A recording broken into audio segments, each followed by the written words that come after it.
Support for your public radio station comes from our members and from Farrell's Garage, serving the Rochester area since 1981, offering automobile and diagnostic services to repair and maintain foreign and domestic vehicles on University Avenue and online at farrellsgarage.com. From WXXI News, this is Connections. I'm Evan Dawson. Our connection this hour will be made in an area that is off limits to us today. I'm talking about parts of the High Falls Gorge, which will soon be the site of the forthcoming High Falls State Park. Construction could begin late next year, and with it being done in phases, it's likely you'll be able to access parts of the park as it is developed. The vision for the 40-acre site includes overlooks, a playground, woodland areas, and reclaimed green spaces and more. You'll see new infrastructure, as well as preserved ruins of old industrial buildings, like a former incinerator.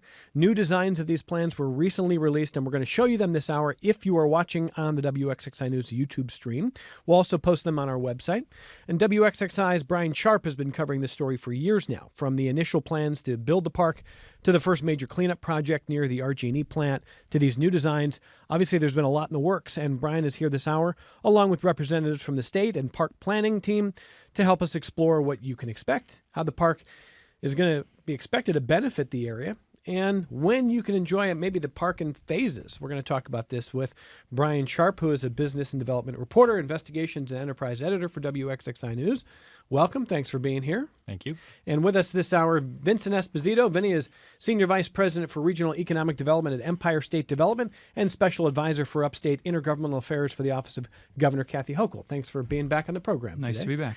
Next to Vinny is Stephanie Hyde, an engagement planner at Highland Planning. Welcome. Thanks for being here. Thank you for having me. And Carl Flora is with us, an architect and project manager for High Falls State Park. Welcome. Thanks for being here. Thank you. The fact that there is a project manager for High Falls State Park means High Falls State Park is happening, Carl. It's happening. I don't know if you know this. It's really going to be a thing. What Vinny was saying before the program began, Rock the Riverway goes back to 2018. 2018. I think, again, what is time anyway? But post-pandemic especially, I think I would have said it was 3 or 4 years. So It's been a lot of years in the works here. And a lot of years before that in terms of bringing great ideas to the fore, and that's what that vision has done for downtown, and High Falls State Park is the next big one. Well, and, Brian, as you've reported for years on a number of different developments and ideas, there's a lot of stages and phases, and doesn't always get done. It's not because there's not interest or will. It's a lot to put together. So I think when people saw your story this week, it felt more real. I think that's the reason it's gotten so much traction on our platforms, is it's starting to feel real. What do you think? Yeah, no, I mean, I think we've seen a handful of renderings and early ideas and maps and such, but this was really for me as well the most complete. Like, you could actually. I spent a good amount of time on the pictures, just also sort of trying to describe where you're at and put them in the right order, so you could actually feel like you were going through the park and you could see, how the pieces would fit together. And I mean, these are the folks who are doing it and know it, and to be able to start imagining that, maybe in a couple of years we'll be down there. Yeah, and in a moment we'll start showing you some of the images on our platforms, especially if you're watching on YouTube, so you'll be able to see. But before we do that, I did think one thing really stood out to me that was interesting. As we mentioned in the introduction, the mayor of Rochester told you that they're not going to wait until this whole thing is done in 40 acres, that this could be a phase-by-phase opening. Yeah, no, and that's what I liked his phrase. He said, we'll get you down there to touch the water, which I think, and that's the thing for, not like Vinny was saying before this, not many people have been down there. Probably not many people have been down by Lower Falls, and to be able to experience what this place is like, to go somewhere that is, you feel like you are completely away from the city. Yep. But the city is just right up there. But you have just this slice of nature and all the work that's being done to clean it up and bring it back to what it was. It's a really special place. It is, and it's not an easy site. If you haven't been there, I'm going to sound like an evangelist, and I'm not. I happen to we work next door, so a lot of our coffee breaks, especially in the warm months, are out there in the Pont de Rennes and overlooking the site. And if you haven't been on the Pont de Rennes looking around, it's going to hit you that there's a piece of landscape that really doesn't look like anything else in our city. Doesn't look like anything in a lot of different places.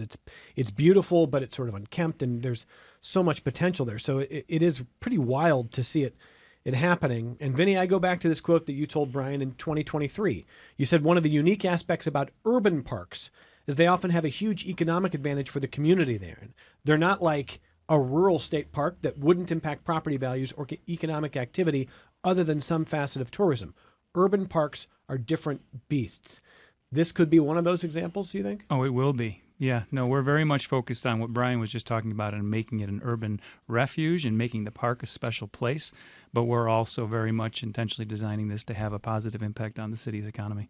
And I'm not trying to be a naysayer. I'm trying to just understand how the timeline works here and how much of a done deal. How much is it likely that we're going to be sitting here a year from now going, yep, we're seeing shovels in ground, or we're seeing days away from shovels in ground? It's very likely. I mean, nothing's ever sold 100%, but as Carl said, this is happening. We have had a very concerted, very professional effort for the last 16 months to design it, to bring it to this point, which is why, in your intro, it feels more real, because it is. The initial concepts were great. When the governor announced this 3 years ago, it was exciting, but this is now looking and feeling like a park and like a very special place for Rochester. Well, and Stephanie will be able to talk as we go throughout this hour about, what, as an engagement planner, what everyone here has been hearing from the community, what people want, what people need. And really, same with Carl, talking about getting the community connected to it. Because to your point, Brian Sharp, this is not a very typical space. I think people, when we had those first conversations in the last year and a half about this, people were like, are you going to be able to drive to it? How do you access it? Can you walk to it from surrounding neighborhoods? I felt like there were a lot of unanswered questions there. Do you feel like we're starting to get some of those answers now? Yeah, I mean, you're seeing the different access points that folks can go down, sort of this, at least as best I could tell from the zigzag trail down where BB Station used to be. I don't know if they at one point had, I think it's the Waterworks building, there was going to be this giant elevator. I don't know if that's still in the offing, but yeah, I think just being able to start seeing it and seeing the cleanup happening. There's other entities, RG&E being one, investing a good amount of money down there. One thing, I guess, that I'm curious on is, to your point of it being real, if I'm understanding right, we don't have money yet, though, for the construction, right? And where that's going to come from. That's the biggest open question to getting it done, but, that's all part of the process. Oh, come on, Senator. You got to tell me more about that. I am not a senator. That's the term I use when I think someone's dodging a question. So the state's committed like $8 million so far? $8 million to design, absolutely. And what is a realistic expectation of how much more the state can do? The state will build the park, but you mean how much it's going to be? Yeah, I mean, like, how much does the state expect going forward? Is there going to be an annual outlay, upkeep, et cetera? Yeah, so you've talked about phasing this in the mayor's point. This is going to be built in sections, in phases, mostly as the land becomes available after it's cleaned up by the owners, because that's one of the big issues that everybody knows is the land down there has been contaminated from its past industrial uses. As that gets cleaned, we will be opening sections of the park, basically working from the falls northward. And so, we will also then most likely fund the construction in phases. I like that. I think Brian's reporting indicates, I think we got to keep Incinerator Plaza as a name. It's become quite the thing. It did. And Carl's smirking. You got to bring this guy in because he's the brains behind a lot of this. But he loves Incinerator Plaza, and it's become quite a point of conversation. Well, the idea of there being an old incinerator there, again, if you haven't been to the site, it's not just, tumbleweeds down there. The old incinerator is interesting. I'm going to talk to Carl in a second. I do want to ask you if the Kodak Park experience, does that lend any useful knowledge on how to deal with sites? I mean, this is not the same thing exactly. Kodak Park, as in what we now call Eastman Business Park? Yeah, I mean, like the former Kodak, which was not a traditional set of buildings that used to employ 65,000 people. There was chemical cleanup, there was, remuneration that had to happen there. And now there's a lot of different stuff there. Does that help at all in dealing with a site like this, or is that apples and oranges? It's apples and oranges. I mean, this is reclaiming former industrial use for a public purpose and for a park. I mean, Eastman Business Park, we've repurposed and cleaned up things for business use and new industrial uses, so it's a different thing. I'm sure there are some lessons to learn, certainly on remediation. But in terms of making this a special place for the public to enjoy for generations, I think it's a little different. Whole different mission, yeah. So, Carl, what is Incinerator Plaza? Well, what a first question, Carl. Come on, man. It's my favorite part. So, one of the exciting opportunities is the presence of all these industrial relics in the park. And I think the most powerful industrial relic is the old incinerator building. Aside from the smokestack, which is probably the most powerful visual cue aside from the falls, the building next to it, which is currently in ruins, could provide an opportunity for a walled terrace seating area for patrons to the park to enjoy it from a new perspective. I think that's I think it's a great idea. People might be wondering, why not just sort of take the whole thing apart and start fresh on the site? Why preserve any part of that? It's important to honor the legacy of what happened here. There's a lot of stories to be told of what happened at High Falls, and that's certainly one of them. I think we have an image of Incinerator Plaza where the old incinerator sits today. Is that something we can access there? If you're watching on YouTube, and where you should, and hopefully you subscribe there you go. So for those who are not seeing it on YouTube, you want to talk a little bit more about what they're seeing there, Carl? Yeah, absolutely. We're envisioning this as being a place for folks to take a break, kind of a walled garden, again, celebrating those industrial relics that exist throughout the site. This might be a place where we could have food trucks, or people can grab, coffee or a sandwich or something like that. Who put these renderings together, by the way? Our consultant team, led by Olin, Landscape Architects. They have done a wonderful job. I mean, it is a really cool set of images that, as we'll show you some more here. In fact, maybe we'll scroll through more here. And what we can do is, again, encourage you to watch on YouTube, but this is an audio medium too. So if you're not watching, we'll talk more about that. This is one of my favorite. You just got a bunch of people overlooking the falls there. And this is an image that if you haven't stood near this waterfall, if you haven't really been up close there, I think the power of it, the breadth of it, takes your breath away a little bit the first time. That's how I felt the first time I was on Pont du Rhin. What about you? Absolutely. We've had the privilege of visiting the site many times and bringing a lot of folks down for the first time, and it's an almost transformative experience being there. How often do you get to experience that in the middle of a city? It's remarkable. And that's, I think, what we're most excited about at Parks, to share that experience with patrons. Is this island overlook? Yeah, we're envisioning this being on the island, bridges connecting it to the east and west, and giving people a new vantage point of seeing the falls for the first time. Yeah, obviously, the first experience that many Rochesterians have with this is going to Genesee Brewhouse. And so maybe you've been up to the brewhouse and you go, wait, there's an island here? I mean, it's a really cool set of geography down there, isn't it? It is. It's very unique geographically, and ecologically, it's very unique. And I think that's one of the hallmarks of this park.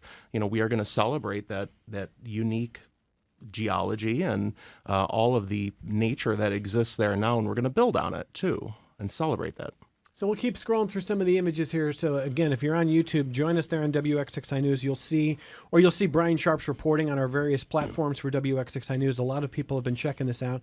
Stephanie Hyde is an engagement planner at Highland Planning. Take us through your role here and what you're hoping to do to make sure people do have the engagement with this project that you want. Yeah, so I can talk to what we've done so far. Last year, we've had the open house, which was in November, and that was attended by 110 community members. We also have an advisory and community group that is represented by people from the community.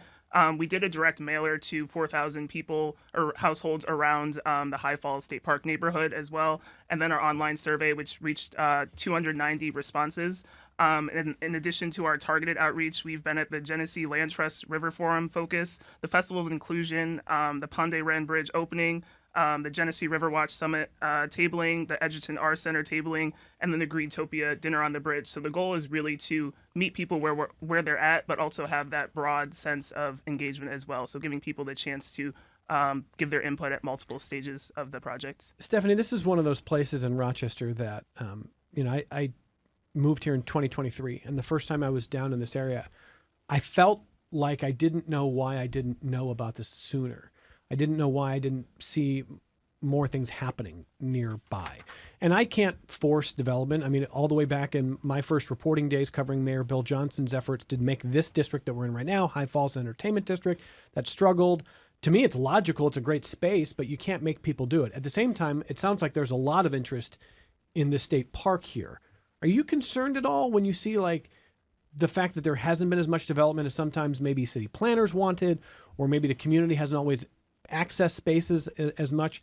Are you worried that people won't know about this or won't access it, or do you think that will change here when this is open? I definitely think it will change because what we've heard is people are excited about a park and they just want it to be represented like in the community that the way they want to see it and having ways for them to get involved. So like I said, with the pop-ups is one way, but also going directly to people as well. So having those touch points where people can be able to give their input, but also have the chance to like see different elements as well is important. I do think, Vinny Esposito, this is one of the really neat neighborhoods in Rochester, and I would have bet that an entertainment district would have worked here. There's a lot of businesses that open that are no longer open down here. But when it comes to what happens next with this park, my understanding is no private development sort of down on the banks. What happens? What do you expect to happen in the surrounding area as a result of this? Yeah, we're intentionally designing it so In the Gorge will not be overly programmed or overly commercial. We're not even really planning to have full-time food concessions because we want the park to be a magnet for this area that helps business grow up above here where we are in the High Falls District or what we've seen with the Brew House. I think the Brew House over at Genesee really changed this community's entire way of looking at High Falls. It opened, I think, 12 years ago now, and immediately became a huge hit and opened people's eyes to the falls themselves because it's the best vantage point that we have. Absolutely. And the commercial potential around it. And you're starting to see some of that happen. It's all been very slow going. We've been working on a lot of things across downtown, but Rock the Riverway at its core is a way to take advantage of the waterfront that the river brings downtown and help it for all aspects of city life, working, living, and playing. So to your point, I mean, it doesn't all happen overnight. Nope. But when possible tenants see what's going on at the Brew House, I'm sure that they understand how successful that's been. How do you see the timeline of maybe developing in a way that says, hey, can the state step in and help? Do you need to be more aggressive? Are there things that you can do to sort of create incentives for more businesses, or does it have to happen purely organically? No, the state certainly provides incentives. But the biggest incentive we can do is to make Rochester a desirable place for your business to be located, mostly because it's where your workers want to be. We saw that not only with the Brew House, but just a few years ago when Constellation Brands opened its world headquarters in the Aqueduct building, that beautifully restored historic building right at the corner of the historic aqueduct that the Erie Canal went over that helped found Rochester. We're going to see more of that. We are seeing more of that. Just around the corner here, we have a new company, Green Spark Solar, that's already announced it's going to be building its headquarters on the edge of the gorge overlooking the new park. And I'm not saying they came here because of it, but I'm certain it was something that helped them feel better about their decision. And I know people I'm talking to who have renewed interest in this part of the city.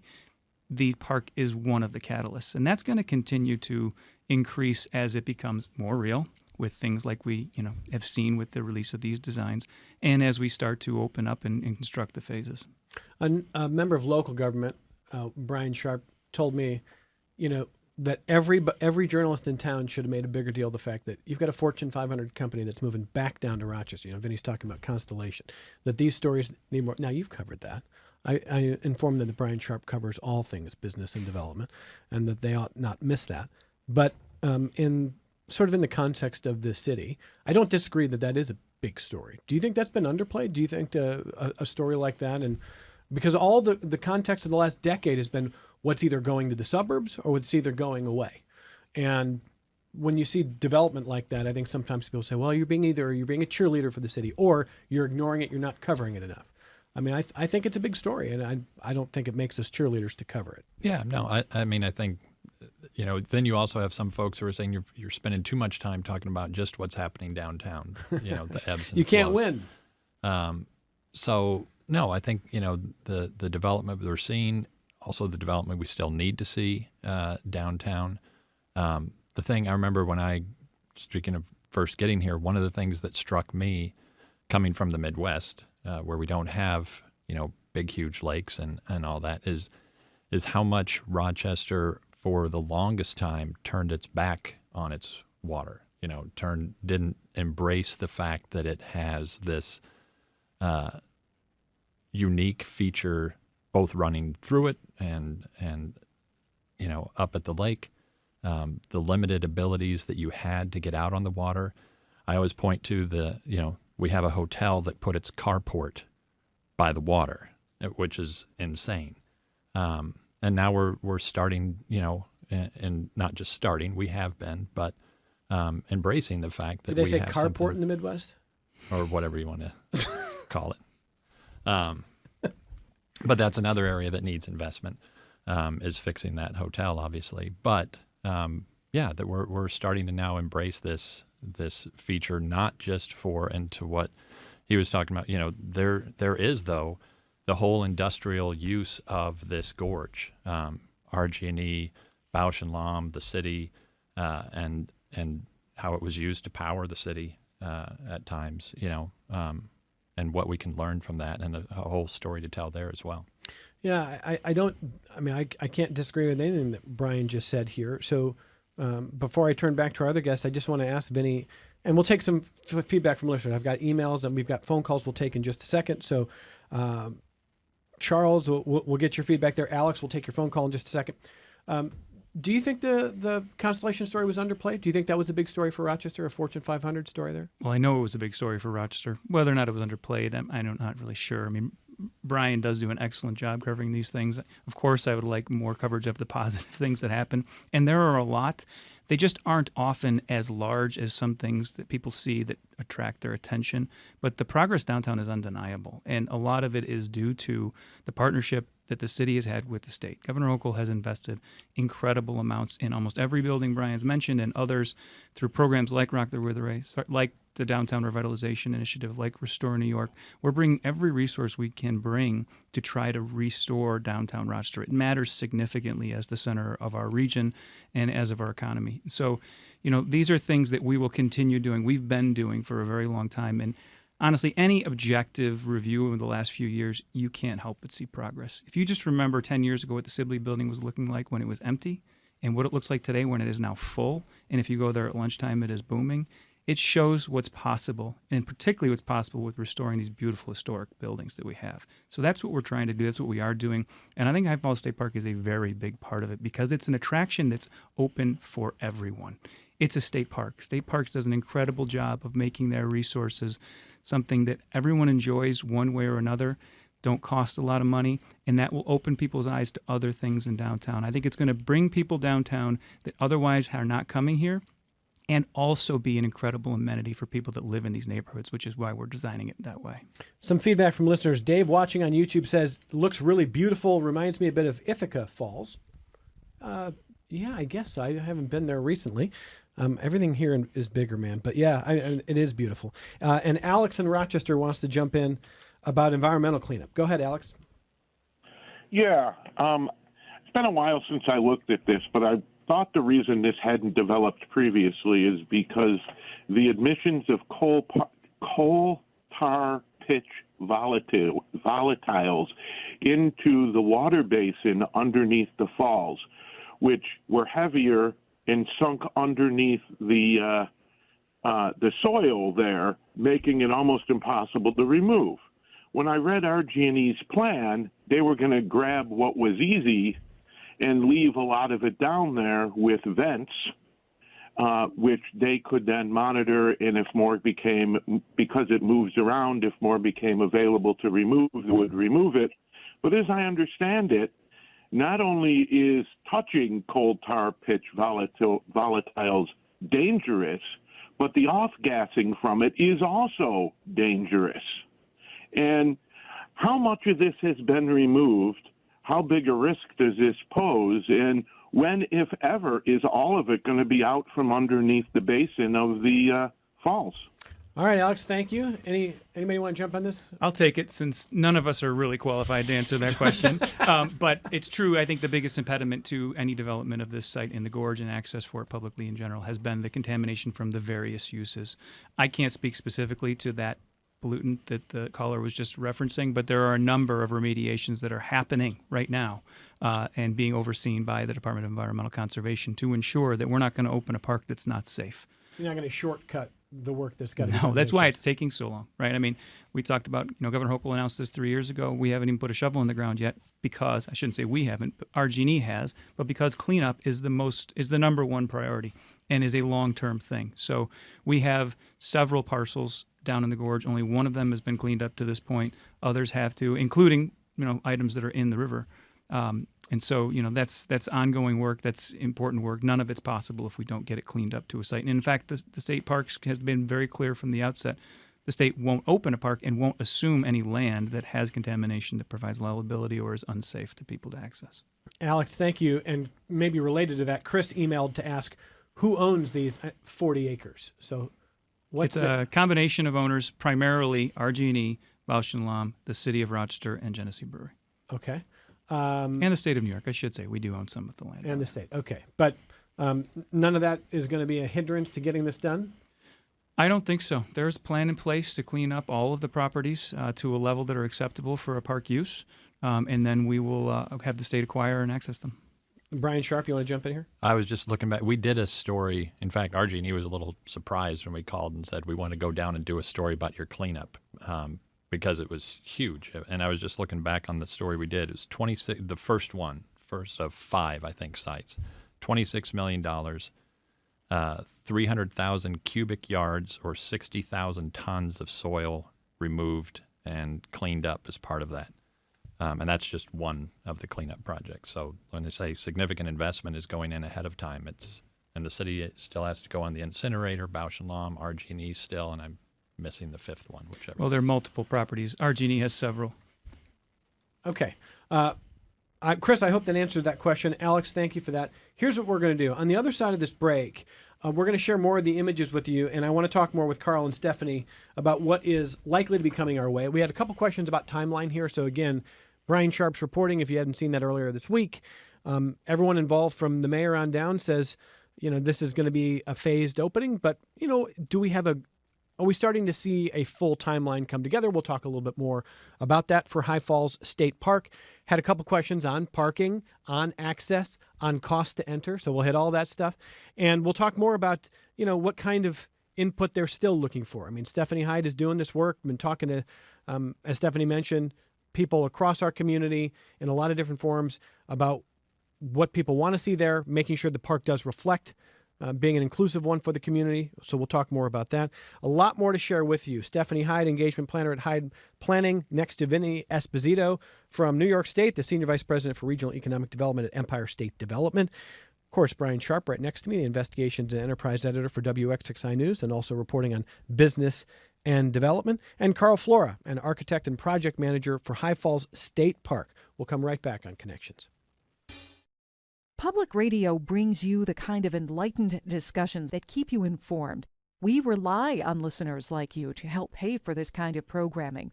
And when you become a sustaining member of WXXI, your monthly gift helps keep this vital service strong for the whole community. Please make your gift at WXXI.org. This is Connections. I'm Evan Dawson.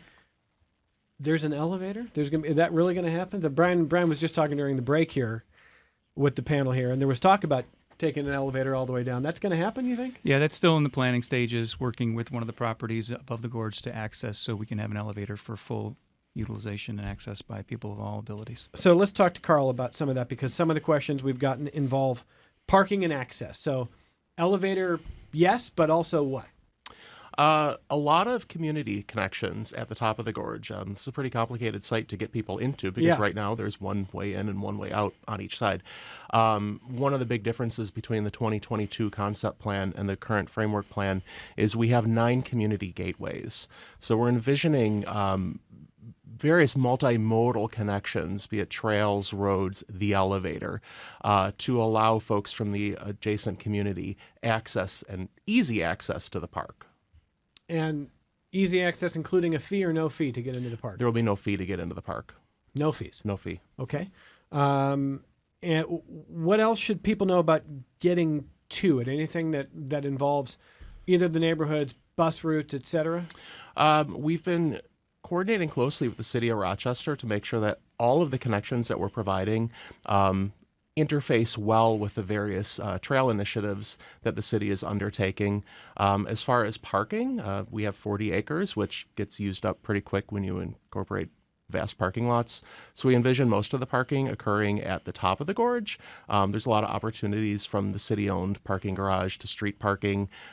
We do plan to expand the parking lot at High Falls Terrace and really minimize the amount of vehicles in the gorge itself. If there's anything the city needs, it's more parking. Ocean. I detect sarcasm. Ocean. This is one of those things. It's like Bill Smith said last hour, the supervisor of Pittsford who was on. He said, you really find out what people care about when something you don't expect to catch fire does. For him, it was trash removal in Pittsford.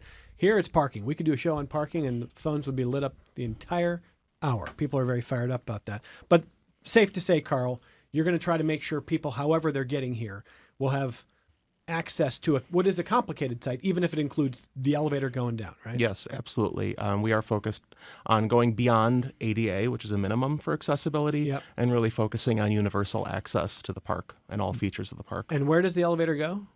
We're working on that. Oh, So just, and I'm assuming, I think, in my mind, everybody knows where this is and what this looks like. But you've probably done the math. I was just trying to do the math quick on my phone. But to give people an idea of how far down this is, these 40 acres below the city, my guesstimate here was like 8 to 10 stories down. That's accurate. Yeah, it's almost 100 feet from the cliff edges. wow. And, one of the things that you remember when you see, one of the things I think about when I'm on Ponte is there's not a lot of rivers. I don't think, this is not my expertise, I don't think there's a lot of rivers that flow south to north. And Genesee is one of them. Maybe the only. Somebody fact check. The me on Nile. this. I'm going to get myself. Oh, is that right? Yeah. I think they're two of the only in the world. I know I'm going to get myself in trouble if I don't fact check it. But so you see the river flowing this way, and that's maybe it's kind of counterintuitive. That was so disorienting to me. It's weird how much a north flowing river. Because because I started working when I got here at the DNC, and my ability to, just because your mind internalizes that Yeah. water flows south, to get myself oriented correctly, that well, now I'm not going to point the right way. Anyways, I want to embarrass myself. Which that one way is north. We do it just to mess with the carpetbaggers to see if they want to stay. But you stayed. I stayed. We're talking about the High Falls State Park. If you've got more questions, keep sending them to connections@wxxi.org. I'm sure as we go throughout the process here, as we get closer to the opening, there will be a lot more conversations. But before we talk about how you can engage with an online survey and share more of your thoughts about what you want to see, in terms of that timeline, it is starting to look more realistic that a year from now we'll see some work happening, and then a phased opening. I hate to say this, but ideally, do you want to put some guideposts in the ground and say this is where we want to do it? Vinny, Carl? Sure. Yeah. We're envisioning the very first phases beginning in 2026. If you take a look at our framework plan on our website, we're starting at the south end of the park and working our way north. Again, that's contingent on the availability of, the properties. And we anticipate that, completion of the entire park will happen sometime around 2032. 2032, but with different sections open at different times. Correct. Different sections coming online in those interim times. And the first one might open, say, I mean, 2027, 2028 will be some point, there'll be some access. okay. So now if you're watching on YouTube, you see the framework plan there, and you see how the river dissects it there, and you've got different things happening in different places. So as you see the different images, they're all collected on our various platforms if you want to take a closer look there. But Stephanie Hyde, if people want to share, there's still time for people to share what they want to see. What do you want people to know about that? There's always time. I'd like to direct everyone to the website. It's highfallsstateparkny.com. That's one word, highfallsstateparkny.com. There's a survey up right now that asks the same questions we asked at the public launch event that we had this past Tuesday at the downtown MCC. So we're just looking for what experiences people are most interested in, early improvements and events they like to see at High Falls State Park, any elements that interest them the most. So that's there, as well as a section about frequently asked questions, so people can get more acquainted with some of the common answers and questions that they have. And then there's also a copy of the presentation that we used at the 1021 public launch event of the draft framework plan. Well, I'm going to share one idea with you, and you tell me if this is a popular. And this is from Charles. We got a couple of Charleses. This is Charles on YouTube, who says, "This looks fabulous. I've been looking at that land for decades. I can't wait for this. A few more restaurants up top would be fabulous. I can see spending hours and dollars down there." That's from Charles. Go Charles. Yeah. So is that a popular sentiment? Definitely. I think time, like people want to spend time at the park and figuring out what those activities look like. There's kind of a balance between people wanting to be a part of like educational events, so like learning about the ecological history, learning about the indigenous people's history, about plants and animals, as well as some of the other like historical figures that we have, like Frederick Douglass and Susan B. Anthony, but also balancing some of the program events and then also just keeping it nature. So figuring out what people really want. I mean, it's beautiful, super family friendly for sure. But some of the renderings that we've seen, or some of the images that we've seen, include all seasons, including some images that people on the bridge or are on the walkways in the snow. And how much can you plan, Carl, for a state park that is year round, knowing what it is like in January and February, and trying to figure out what that means for a state park in those kind of months? Sure. All of the program elements that you see in the framework plan may not be available in the winter months because, as you note, the conditions may preclude that. But we'll certainly focus on giving folks an opportunity to interact with the park and the gorge and the falls through the winter months as much as humanly possible. Okay. And I think you mentioned, Vinny, correct me if I'm wrong, that you don't want to over-program it. Is that part of the idea? That's right. Carl can speak better to it. Yeah, absolutely. That's been, aligned with a lot of the feedback that we've received. People want to experience nature. They want to experience an ecological restoration, and that's really one of the guiding principles for our design of the park. Because I think 18 months ago there was talk of something very, very much sort of natural to festivals, to big events there. Is it likely that we will or won't see festivals, events, etc.? It's difficult because we're limited by access, right? Yep. Egress from the gorge is particularly challenging. So as much as we are limited by that, there may be opportunities for events in the gorge. But you'll also see more events up top, in conjunction with the brewery, with the High Falls District, with the park that's at the upper level of the gorge. So, we keep referring to High Falls Terrace Park. That's the section of land between the brewery and the falls. That will become part of the state park and more of an opportunity for events. But we're not going to have, I think, large gatherings down in the gorge. That's not the intent. That's not what we're hearing from the community, in part because we have other large gathering places in downtown Rochester. Yeah, a festival all the time. That's right. So, by the way, before I grab Howie's call, we've had people calling in to tell me there are other rivers that flow north. Someone is claiming that the Cuyahoga River flows north. I'm from Cleveland. Mark Johns called in to say that the Cuyahoga River flows north. I hope that's true, just because if you didn't know it, I'm going to own you for it. It is true? Oh, we're fact-checking. It's true.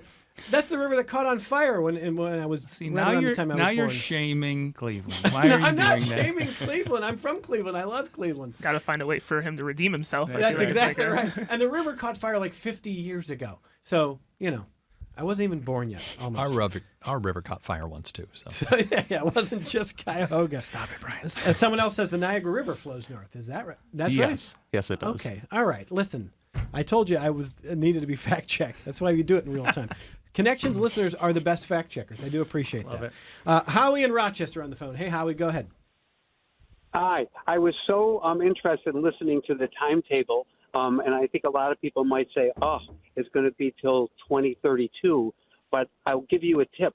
You can watch the progress from right now through 2032 by going over to the brewery and enjoying the brew house, because you get a close-up view of what's happening there every day, and ongoing you'll be able to watch right from the brew house.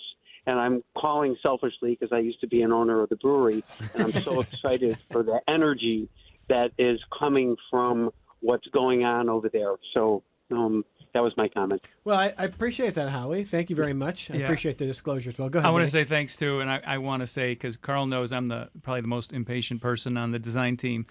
All good things take time, and this is being designed for the long term. This is being designed to be something that people in this community can enjoy literally for generations, and we're going to try to do this right, not necessarily quickly, which can be frustrating, but will be well worth it. Yeah, I mean, I appreciate that point. And when you cover business and development, I think that idea that things take time is a good one. I think there were probably lessons that everyone learned when the Johnson administration really wanted a High Falls entertainment district. And, I don't remember all of the deal. I think there were some pilot agreements or tax breaks to try to get more business here for a little bit. It seemed like it could work. It didn't sustain. I was surprised that, again, I'll keep saying I love this neighborhood. I think it's one of the great places in Rochester. But maybe just taking your foot off the gas and saying, how do we make sure that what happens is sustainable and organic? Do you learn lessons from past development efforts, even if they don't succeed, Benny? Of course. Yeah, no, I lived that effort, and it did work for a little while, but Okay. it wasn't sustainable because you don't want the crux of any commercial activity to be government support. We provide incentives for the private sector to be able to do things that they otherwise wouldn't be able to do, and we've seen that pretty successfully now in lots of parts of our community and certainly downtown. And that's really what Rock the Riverway is about. There's not a lot of private development projects in Rock the Riverway. Even the Constellation Attraction project, it wasn't huge incentives to that company, which is a Fortune 500 company. It was more about the fact that we helped create an attractive location for them and their employees to come to. And that's why the state park is so exciting. This will be transformational into itself because it will take otherwise unused contaminated property in a very unique feature, a very beautiful natural feature, and open it up to people and to the creativity of people who want to do other things up above the gorge. We'll get back to your feedback. This is the other Charles from email, who says, is there a plan in place to ensure Monroe County's ridiculous prohibition on rifle hunting has been repealed in time for the park's opening? We do have the highest amount of deer being struck by cars in the state. I feel as though I should do my part to reduce that number. I think that's outside the scope of what the guest in the studio can answer, Charles. But I will say, knowing someone who's hit a deer twice, not me, a friend of mine who's hit a deer twice in the last 6 weeks, there's a lot of deer out there. I don't know that Monroe County is going to weigh in on that on this program right now. I don't know. Are deer a problem down in the park? Howard? No, not really. I don't know if they're a problem, but they're certainly there. Yeah, they're certainly there. And we're hoping to encourage them and other types of wildlife to come back to the park, back to this part of the region that maybe they haven't been. That's one of the intentional designs with restoring that ecology. Yeah, I actually think that that's a really interesting question here, because if you overdevelop a site like this, you probably discourage some of that natural balance. How do you find a balance, Carl? Well, it's interesting because as the site slowly becomes more natural as it's remediated, when you look at it from the Ponte Bridge, it looks like a park. You see wildlife. I've seen turkeys and deer and foxes and lots of birds. And I think just by virtue of that ecological restoration and with parks taking that many steps further, it's going to happen on its own. Okay. That's the intent. So let me just by the way, Charles, I'll just say there's a lot of deer. I'm with you there. That's a whole other show. But let me continue right on down the line here. Mary says, how will we keep word of this awesome High Falls State Park from the presidential administration? She says Trump and company. I don't know that they would be, I don't think the federal government, they've got their eyes on a lot of things. I don't think that there would be any opposition unless I'm missing something, Vinny Esposito. Well, I think the opportunity for federal partnership and funding is something we talked about for years and is certainly less at the moment than it had been. Okay.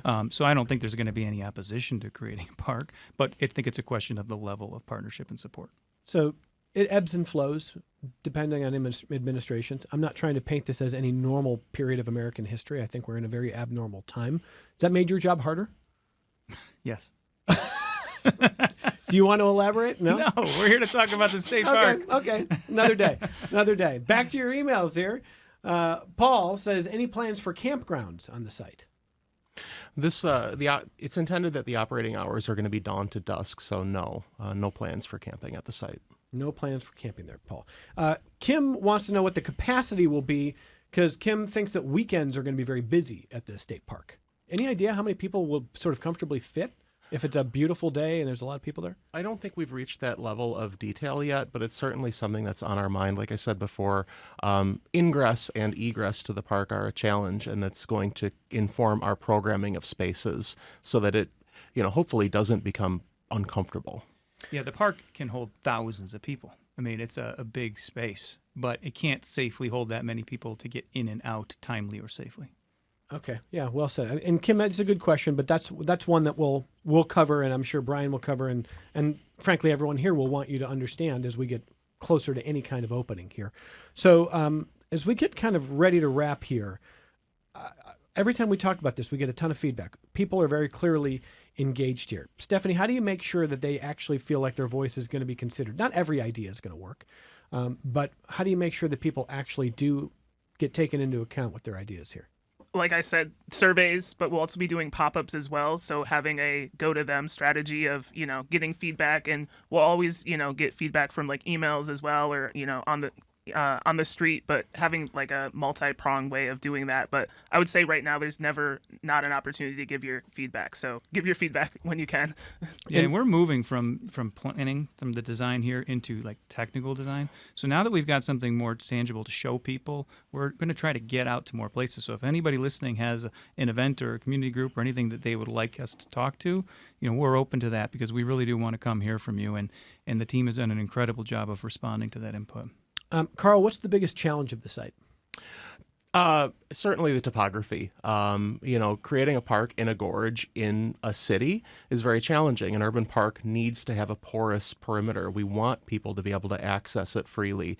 And I think that's one of the things, like I said before, we're most proud of and most excited about with this plan is we have 9 gateways to the adjacent neighborhoods, so people will be able to access the site.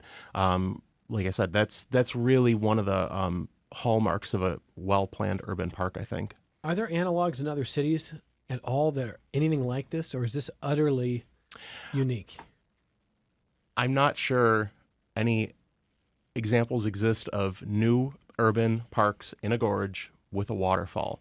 And a 100-foot drop and the scale that you have here. Yeah. Fortunately, we have experience with gorges at state parks. Niagara Falls is probably the closest that we have, and I think that we've gotten pretty creative with gorge access there, and I think there's a lot of lessons learned that we can apply here. Evan, I want to share a fun fact. So everybody always calls it a 100-foot waterfall. In this process, I have learned it was lowered from 96 feet to 80 feet today. It was lowered 16 feet in the early 20th century to reduce flooding in downtown Rochester. To reduce flooding? Yeah. So it's not 100 feet anymore, but people still call it that around town. It feels like it. It's cool. So I initially wrote the story as 80 foot, and then I saw somebody went in, we were doing Instagram, and said it was 96. 96. And I went and looked it up. I'm like, geez, I was wrong. No, it's been lowered. 96. We haven't I'm gotten going to the go picture change out. that back. Vinny's saying you were right. I was right initially. Yeah. And then I changed it to wrong. It's just a cool fun fact. There's been a lot of them we've learned in this process. I have a picture of that, I think. Yes, I put one on the Rockford Riverway There was a account we put it on. train that was hauling I remember reading about this because they were blasting. Yeah, they shut and off then the falls. It's businesses got incredible. upset because they were just shoving the rock over, and it was causing their buildings to shake. So they started taking it on a train back up, and they had Some to of the block off pictures part of from the our river. discovery were incredible. What's transpired at the falls and in the gorge. And those elements will be included. That's part of what the mayor was talking about, was how yeah. cool it will be to make it a place of learning and historical knowledge, not just sort of bulldozing it to the ground. No, we expect to have a lot of interpretive elements related to the history of the site, all the way back from long before it was Rochester. Yeah, that's great. Brian Sharp, what questions remain unanswered for you about this? I mean, I think the biggest one is the funding. That's the thing that kind of makes it go. The $8 million, I think that takes it. I'm assuming that takes it through the planning, through the technical design.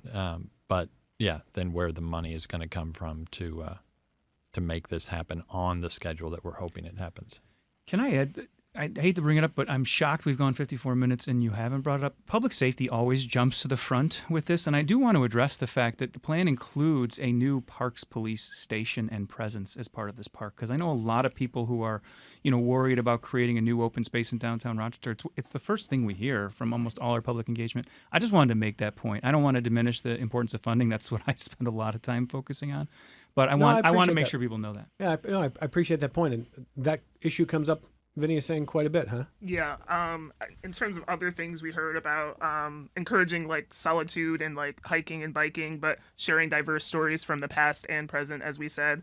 The ecological history and also accessibility with universal design principles. People want to be able to have everybody, be able to access the park and use it. Well, we covered a lot of ground here, and I do appreciate the idea that you learn from the past. You try to make sure that something happens in a sustainable way. So is there anything in your mind, Vinny Esposito, that would make us be sitting here in 2-3 years and go, boy, we just didn't get over the line, or something was there as a roadblock? Anything that worries you? No, the funding is the only thing that worries me, because until you have it secured, you don't have it secured. But we're going to build a beautiful park. These guys are designing an incredible space for this community. Our job is to get the funding to make it happen. And then the things that I think more about are long-term, how we handle the development and opportunities around that. How do we ensure there are things for people to do when Charles wants to come here and spend That's hours? right. And how do we make sure that it doesn't become exclusive and not including the neighborhoods that are nearby? Those are the things that I think we need to think longer term about beyond the design of the park. But you got time, realistically. Yes, we're working on it right now. You know, that's why we're having this conversation. And I'll close with you, Carl, here. I mean, you do a lot of work in a lot of different places, but is there, I don't want to say pressure, an added emphasis to feel like it's important to get this right for the community? Absolutely. Like I said before, this is really a once-in-a-lifetime opportunity. I can't think of anything else like this that exists, and we have to get it right, and we are going to get it right. This park means a lot of different things to a lot of different people, and I think once we achieve that completion, I think it has the power to change lives. Well, Stephanie Hyde, where can people go again? One more time. They want to offer feedback. HighFallsStateParkNY.com, all one word. HighFallsStateParkNY.com Yes. is the website. Stephanie Hyde, an engagement planner at Highland Planning. Come back and tell us how it's going. Stay in touch with us. Thanks for being here this hour. Thank you. Carl Flora, architect and project manager for the High Falls State Park. Thank you for sharing your expertise. I know we're going to talk again here. Thanks for being Absolutely. here. Vinny Esposito, Senior Vice President for Regional Economic Development at Empire State Development. Keep us abreast of this. There's, obviously, as you know, a ton of community interest here. Thank you. Yeah, thank you. And Brian Sharp, great work as always, business and development reporter and investigations enterprise editor for WXXI News. Take the weekend off. I plan to. You do? No, really. I have to Nobody work. does. Not if you're a journalist. Sorry. From all of us at Connections, thank you for watching. If you're watching on YouTube, please like and subscribe if you're there. Thanks for listening. Thanks for finding us on whatever platform we are on. And we will have a great weekend. And we'll talk to you Monday on member-supported public media.